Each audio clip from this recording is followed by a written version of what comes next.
from a new day.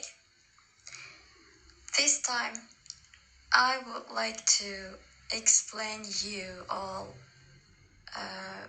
relating with the meanings of number 5 and number 14. What are these numbers? Why am I going to talk only about these numbers? Let me start. Throughout the history of one God belief, people have always wondered about the meanings of number 5 and 14, and they ask about it to any person who appeared or who introduced himself as a prophet, because they implied that the last prophet was going to explain the meaning of these two numbers. But they asked me as an ordinary person too. While I was dealing with Göbekli Tepe in 2019, I gave an answer. Yes, I gave them an answer while I was dealing with the proofs in Göbekli Tepe. These first made 14 standing stone structures explain to me everything that the believers are wondering about the beginning of one God belief. Number 14 represents polytheism, meaning having more than one God or believing more than one God. Or it means, as a ruler, you let your people believe more than one God to control the society. So these 14 stones, constructed by Prophet Adam mistakenly first, as a means of his belief, let people see these stones as their gods. And in years, they started to wish from these stones, standing across them, instead of wishing and praying towards the sky or towards the soul of one God that they should keep on their minds, not on these stones. After Prophet Adam, all prophets tried to understand the oneness of the God Allah, despite all these stone-shaped gods, and they all tried to explain its soul and its material shape using other things except these stones. I mean, they all use their energy on decreasing the number of gods, sometimes from 14 to one god, sometimes from hundreds gods to only one God, Allah.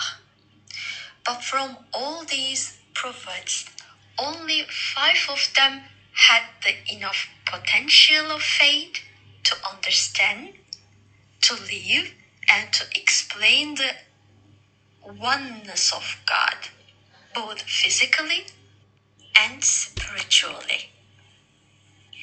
I mean, sophistically, mentally, emotionally.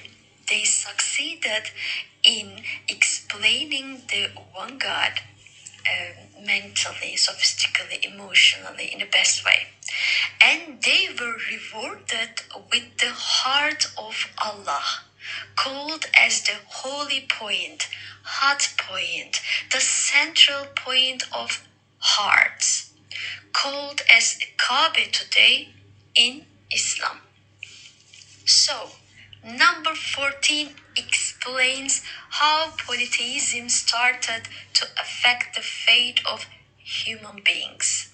And number 5 explains the number of faithful prophets who succeeded in decreasing the number of gods from many to only one God in the best way.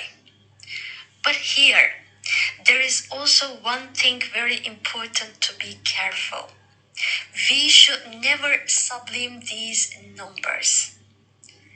I mean, we shouldn't code these numbers, for example, 5 as a lucky number and 14 as a number bringing bad luck. In Islam, I mean in the right belief, none of the numbers can be called as lucky or not lucky. None of the objects can be seen as holy, or none of the objects or numbers or people can be seen as something bringing a bad luck. So, we shouldn't generalize the meanings of objects or the meanings of numbers. You can get something beneficial from number 14, or you can get something harmful from number 5. So please try not to code these numbers as special numbers in your minds. Just try to know the meanings of them, but that's all. Keep your living with these numbers like you did before. Here, I also want to add the importance of the right name of the God. The name Allah, originally El-Ilah in Arabic, is the most modest and also the best name chosen by the best phonologist, Allah itself. It is the one who created sounds, who created structures, who created phrases, and so who provided us to create all these languages. Before Prophet Muhammad, people knew the name of the God as Ilah in Arabic. But because having many gods, they were calling them as ilahs. And these ilahs even have their own special names. So while people were generalizing these gods, they were calling them as ilahs. But when it was time to mention about their own gods, they were using the specific names of these gods. Muhammad was born and grew up all these fake gods, grew up in a place having all these fake gods. But he was also hearing about a one God. So, at first, he tried to decrease all these gods to only one God in his mind. Then he tried to find a prophet to keep, but there was also no prophet and rules wholly saved till his age. So at first, he started introducing the name of his only one God as the only one Ilah, or as the specific Ilah. And he decided to use an article known as al in Arabic to specify something. I mean, to separate something from all others, like the article the used in English language. Here, by saying al-ilah, Muhammad was using the opportunity of developed structures in Arabic of his time to say the ilah. Think that people were saying gods, and as a prophet, you start saying the God. By this way, the most modest name was started being used in Arabic by Muhammad. It was the easiest form of the name of God when compared with all other names in other languages. And to prove that it is the only one God, Muhammad had to use another phrase that was extraordinarily evolved,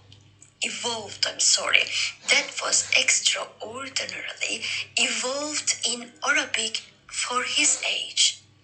It was La ilaha illa Allah, meaning there is no other ilahs except the only one ilah. This phrase was also probing the mind of Allah. It was the most modest. It was making and evolving everything to be easy for us, including the structures in language. You might feel mentally or physically sick, and you might not find the strength even to speak. And this phrase, La ilaha illa Allah, is ready for you to use to prove your faith even in hardships. Originally, to prove your faith, you should use the long version and say, La ilaha illa Allah Muhammad Rasulullah, meaning that there is no other ilahs except the only one ilah, and Muhammad is its prophet. But sometimes you might not feel that you have the energy of saying the long version. So the first one is also accepted as a proof of your faith, but not always. I mean, sometimes. Because you say it in Arabic, which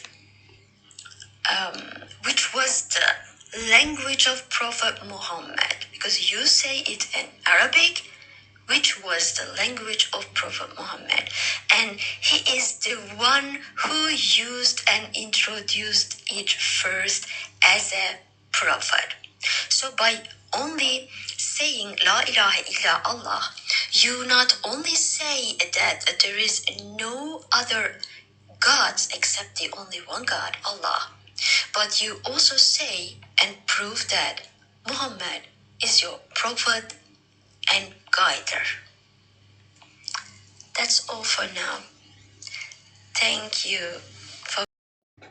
I'm sorry, I want to add the names of these 5 prophets who had the best fates to discover the place of Kaaba, or let's say Jerusalem.